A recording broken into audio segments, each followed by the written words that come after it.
Hi everybody, it's James here from Travel-Lingual. In this video I'm going to be showing you, rather than explaining to you, the main differences and similarities between Catalan and Spanish. This video is actually to accompany an article that explains in greater detail the main differences between Catalan and Spanish, and I've put the link to that below. Both of the clips that you're about to listen to, both Spanish and Catalan, have been obtained from the Spanish radio. You can access it and listen to it completely free of charge via an app called Simple Radio. And Simple Radio, irrespective of the language you're learning, is a great way to listen to a language completely free of charge. It's one of the many apps that you can find on the Travel-Lingual website under Language Resources.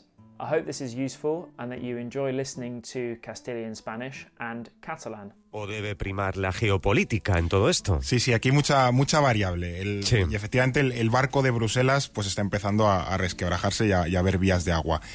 Si lo recordamos, cuando se comprobó que las vacunas funcionaban, el planteamiento de la Unión Europea fue decir a los países: vamos a comprar todos en común y a ir en grupo, porque como intentemos ir cada uno por nuestro lado, esto puede ser una escabechina y nos vamos a dejar una pasta por hacer el tonto.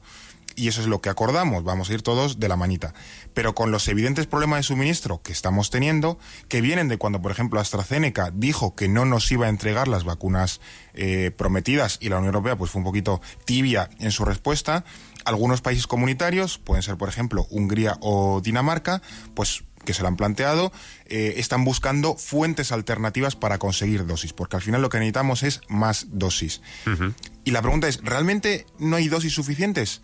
Pues sí y no a la vez. Es decir, la Unión Europea tiene firmadas ja... Les famílies, i acaben de publicar un llibre que es titula Compartir la vida adulta, a Meum Editorial, i en aquest llibre feu una pregunta que crec que és molt important i que moltes vegades d'una manera formulada o d'una altra és un rum-rum que tenim tots els pares i les mares al cap sempre i que ara us les vull traslladar a vosaltres en antena, i és: cal fer o cal ser-hi, no? Perquè de vegades omplim l'agenda dels nanos de moltes extraescolars, tenen una agenda plena d'activitats.